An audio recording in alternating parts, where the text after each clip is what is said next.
안녕하세요. 드라마의 찐심인 남자 리뷰어즈입니다. 생각지도 않았는데 한번 보면 푹 빠지는 드라마가 나타났습니다. 바로 채널 ENA에서 방송 중인 구필 수는 없다의 후속 이상한 변호사 우영우, 고졸 출신 슈퍼우먼 변호사에 이어 의사 출신 변호사에 이어 자폐 스펙트럼 장애를 가진 변호사의 등장. 이상한 변호사 우영우는 제목에서도 알 수 있듯 우리가 보는 것과는 조금 다른 눈으로 세상을 보는 신입 변호사 우영우의 성장기인데요. 1, 2회를 지켜본 결과 그게 흐름이나 방식이 너무 깨끗합니다. 뭐랄까 군더더기 없고 나쁨이 없는 마치 드라마가 영우 자체 같달까? 그냥 넋놓고 보고 있으면 자동 힐링이 되는 웰빙 드라마. 이처럼 극 중에서 영우가 해결하는 사건들까지도 나쁜 사건이 없습니다. 의뢰인들의 대부분도 영우처럼 약간 편견과 소외 속에 있는 사람들이었죠. 치매를 앓고 있던 노부부의 이야기나 동성을 사랑하는 여자의 이야기처럼 말이죠. 또한 더욱 재미있는 건 이 사건을 해결하는 주체가 편견이나 선입견이란 게 없는 우영우라는 사실. 편견에 가해져 아무것도 안 보이던 사건이 편견을 걷어내면 해결책이 보이는 거죠. 마치 고래 퀴즈처럼 말입니다. 하나에 꽂혀서 그것만 보다 보면 다른 건 보지 못한다. 즉 여러 가지 눈으로 여러 가지 세상을 본다면 더 많은 걸 볼 수 있게 된다는 메시지처럼 말입니다. 또한 드라마 우영우에서는 영우를 나타내는 몇 가지 재미난 상징들이 등장합니다. 고래, 김밥, 회전문, 헤드폰, 기타 등등. 일단 헤드폰은 영우가 가진 자폐 스펙트럼에 대한 이해를 돕는 디테일 같은데요. 예전에 우연히 봤던 쇼츠 영상 중 자폐를 가진 아이가 보는 세상이란 영상이 있었습니다. 그리고 그 영상 안에 아이가 보는 세상은 한마디로 전쟁터 같았는데요. 일반적인 작은 소리 하나, 불빛 하나, 접촉 하나하나가 그 아이에겐 엄청난 자극이었던 거죠. 우영우 1회 첫 출근길에서 보여진 영우의 모습처럼 말입니다. 헤드폰에서 나오는 고래 소리는 이런 자극과 간섭에서 영우를 지켜줍니다.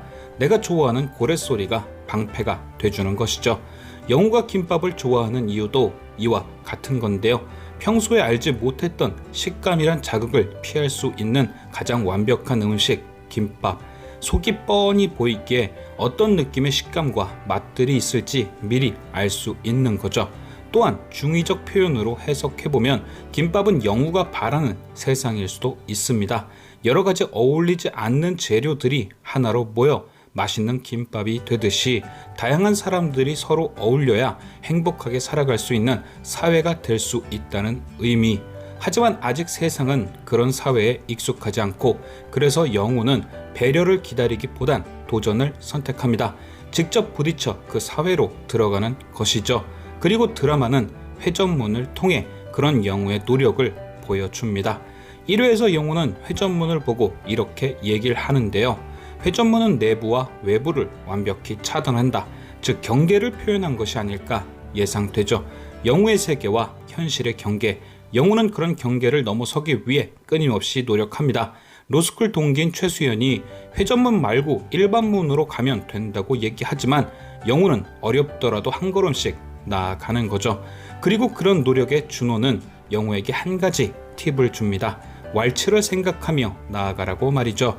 영우는 그런 준호의 말대로 한 걸음씩 경계를 향해 나아가고 결국 준호와 함께 회전문을 통과합니다.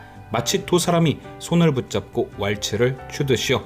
처음 준호는 영우에게 회전문을 잡아주는 매너를 보였습니다. 쉽게 경계를 넘도록 말이죠. 하지만 영우는 이후 또 경계에 막혔고 그래서 준호는 문을 멈춰주는 대신 함께 건너가 준 겁니다. 영우에게 진짜 필요한 건 배려가 아닌 스스로도 할 수 있다는 깨우침이었을 테니까요. 아재가 자폐 스펙트럼에 대해 잘 알진 못하지만 이들에게 루틴은 굉장히 중요한 듯 합니다. 청각과 시각이 예민하기도 하지만 불규칙한 모든 게 영우에겐 두려움일 수 있으니까요. 그래서 준호의 왈츠가 영우에게 큰 도움이 된 겁니다. 쿵짝짝 쿵짝짝 반복적인 리듬을 통해 불규칙을 규칙으로 만들어 준 것이니까요. 이처럼 이상한 변호사 우영우는 계속해서 함께 사는 사회라는 의미를 상기시켜 줄 듯한데요. 박은빈이란 보석 같은 배우의 연기도 연기지만 저는 제게 느껴지는 따뜻함이 좋아서 즐겁게 시청할 듯합니다.